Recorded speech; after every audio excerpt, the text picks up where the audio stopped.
Assalamualaikum warahmatullahi wabarakatuh. Selamat datang kembali sahabat Jumhil Channel.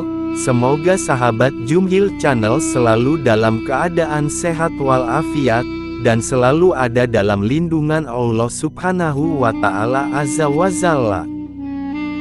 Pada kesempatan kali ini kita akan membahas tentang kisah lanjutan dari part 1, yaitu part 2, mengenai Nabi Saleh alaihi salam, yang meliputi sejarah singkat, perjalanan dakwah, dan mukjizat Nabi Saleh alaihi salam, cukup mudah untuk dipahami. Untuk mengetahui lebih jelas tentang ceritanya, mari kita simak bersama-sama, yuk.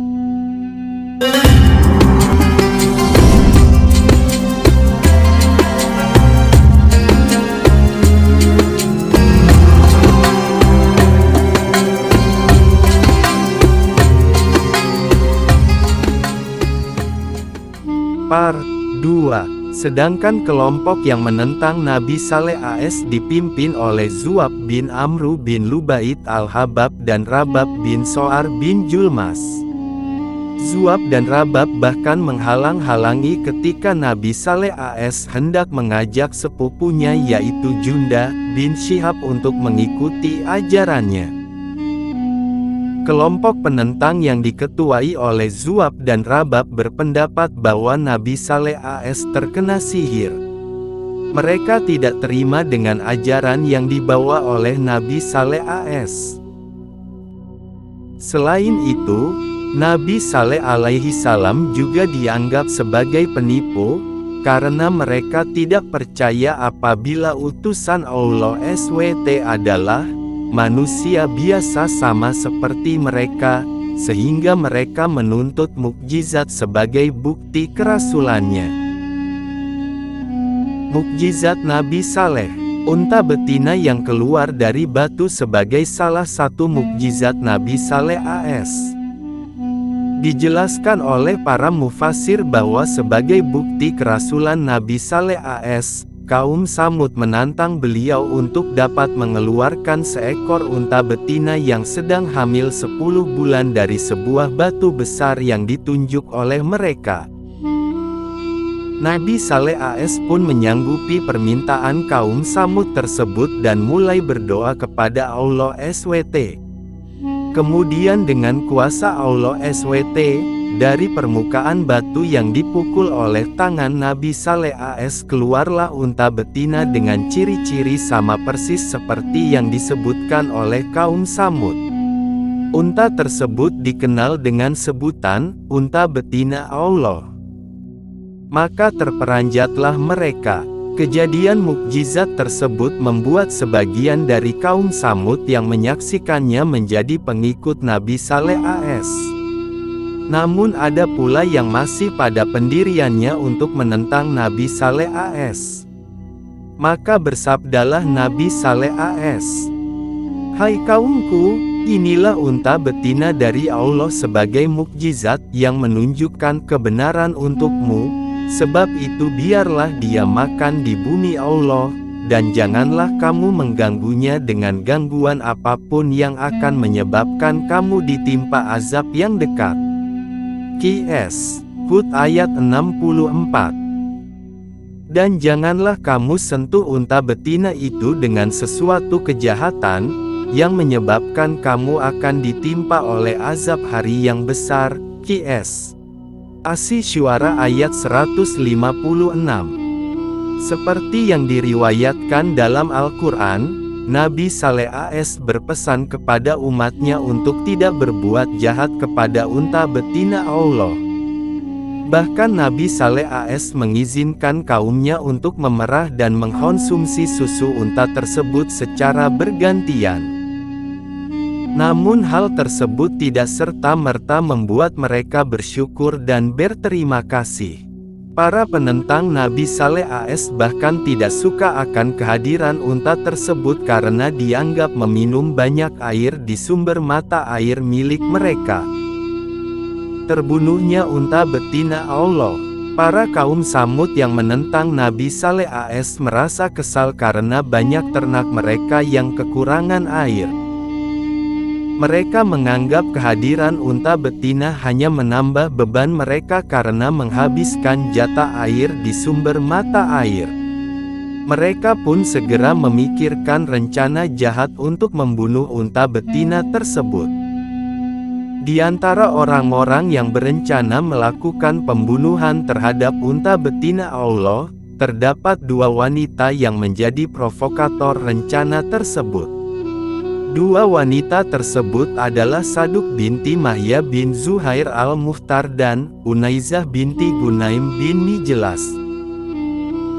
Unaizah merupakan istri dari Zuab, salah satu pemimpin kelompok penentang Nabi Saleh AS.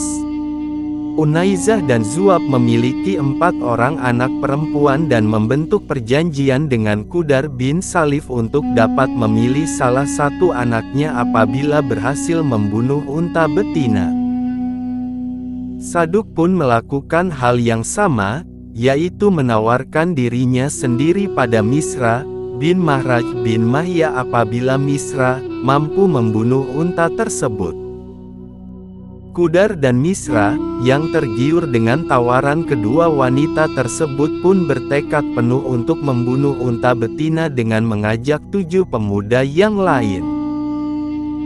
Mereka mengawasi ketika unta betina sedang minum air di mata air, lalu secara kilat memanah betis unta tersebut sembari menikam bagian perut unta dengan menggunakan pedang. Dengan begitu terbunuhlah unta betina Allah yang merupakan mukjizat milik Nabi Saleh AS. Azab yang mendatangi kaum Samud yang ingkar dan keji. Nabi Saleh AS sangat sedih ketika mendapati bahwa unta betina Allah telah dibunuh oleh kelompok penentangnya. Nabi Saleh AS pun segera mengingatkan para pembunuh unta agar segera bertaubat atau azab yang pedih akan datang. Namun mereka justru meremehkan peringatan dari Nabi Saleh AS bahkan menantang agar azab segera diturunkan. Maka Nabi Saleh AS pun berpesan kepada mereka untuk bersukaria selama 3 hari sebelum datangnya azab. Seperti yang diriwayatkan dalam Al-Quran Surat Hud ayat 65. Maka mereka menyembelih unta itu, kemudian dia, Salih berkata, "Bersukarialah kamu semua di rumahmu selama 3 hari." Itu adalah janji yang tidak dapat didustakan. Qs. Hud ayat 65. Perbuatan mereka membunuh unta tersebut adalah suatu pelanggaran terhadap larangan Nabi Saleh AS. Oleh sebab itu Allah SWT menjatuhkan kepada mereka hukuman yaitu membatasi hidup mereka hanya dalam tempo 3 hari, maka sebagai ejekan mereka disuruh bersukaria selama 3 hari itu. Pada hari pertama sebelum datangnya azab yang menewaskan pembunuh unta dan para kaum Samud yang ingkar, wajah mereka berubah warna menjadi kuning.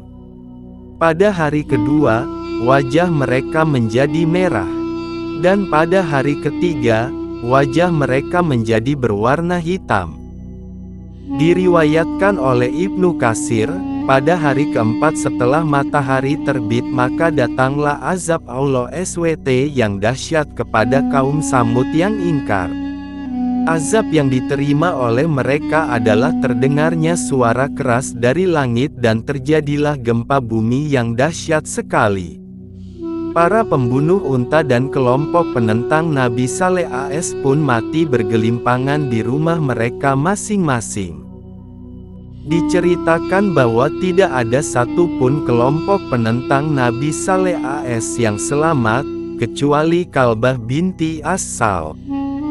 Kalbah adalah seorang budak perempuan yang pada saat azab terjadi melarikan diri ke arah perkampungan Arab lalu menceritakan kejadian azab tersebut kepada penduduk di sana. Kalbah diberi minum oleh salah satu warga perkampungan tersebut. Namun setelah minum, Kalbah langsung tewas seketika. Begitulah azab Allah SWT.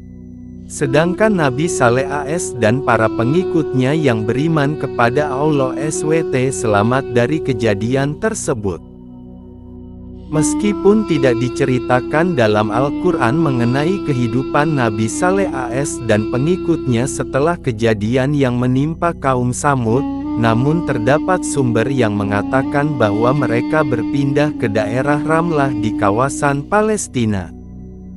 Ayat dalam Al-Quran yang berkisah mengenai Nabi Saleh AS. Kisah perjalanan Nabi Saleh AS dalam berdakwah tercantum dan diabadikan dalam beberapa surat Al-Quran, diantaranya 1. Al-Quran Surat Asy-Syams ayat 11-15. Kaum Tsamud telah mendustakan Rasulnya karena mereka melampaui batas, Qs. Asy-Syams ayat 11. Ketika bangkit orang yang paling celaka di antara mereka, Qs. Asy-Syams ayat 12. Lalu Rasul Allah Saleh berkata kepada mereka, biarkanlah unta betina Allah dan minumannya. Qs. Asy-Syams ayat 13.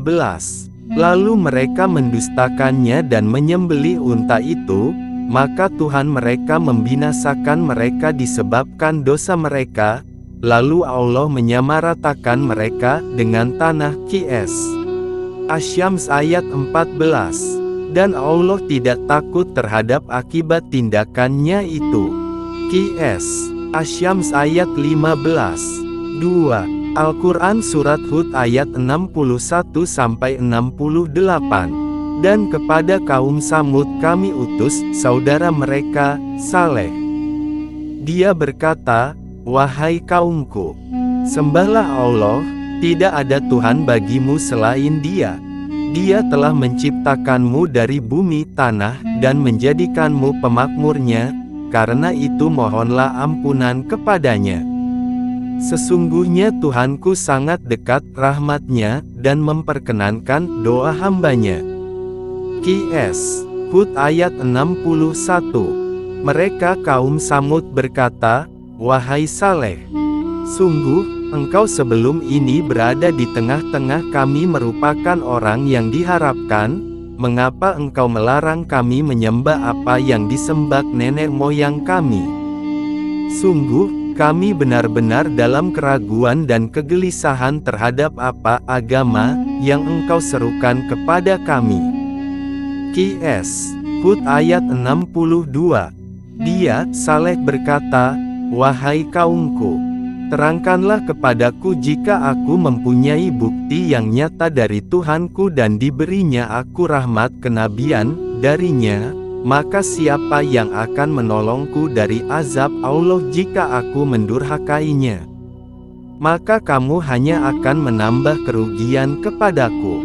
Qs. Hud ayat 63. Dan wahai kaumku, inilah unta betina dari Allah, sebagai mukjizat untukmu, sebab itu biarkanlah dia makan di bumi Allah, dan janganlah kamu mengganggunya dengan gangguan apapun yang akan menyebabkan kamu segera ditimpa azab. Qs. Hud ayat 64. Maka mereka menyembelih unta itu. Kemudian dia, Saleh berkata, bersukarialah kamu semua di rumahmu selama 3 hari. Itu adalah janji yang tidak dapat didustakan. Qs. Hud ayat 65. Maka ketika keputusan kami datang, kami selamatkan Saleh dan orang-orang yang beriman bersamanya dengan rahmat kami dan kami selamatkan dari kehinaan pada hari itu. Sungguh, Tuhanmu, Dia Maha Kuat, Maha Perkasa. Qs. Hud ayat 66. Kemudian suara yang mengguntur menimpa orang-orang zalim itu, sehingga mereka mati bergelimpangan di rumahnya. Qs. Hud ayat 67. Seolah-olah mereka belum pernah tinggal di tempat itu. Ingatlah, kaum Tsamud mengingkari Tuhan mereka. Ingatlah, binasalah kaum Tsamud. Qs.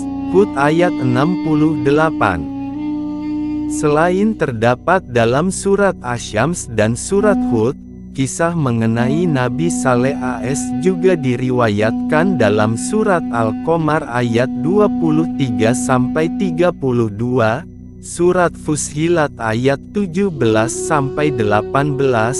surat An-Naml ayat 45-53, surat Asy-Syu'ara ayat 141-159,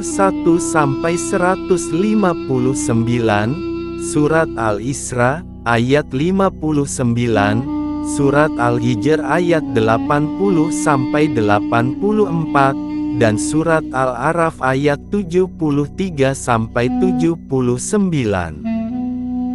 Itulah kisah mengenai Nabi Saleh alaihi salam, part 2, yang meliputi sejarah singkat, perjalanan dakwah, dan mukjizat Nabi Saleh alaihi salam cukup mudah untuk dicerna dan dipahami. Semoga bermanfaat. Terima kasih atas menyimaknya. Jangan lupa like, komen dan subscribe. Assalamualaikum warahmatullahi wabarakatuh.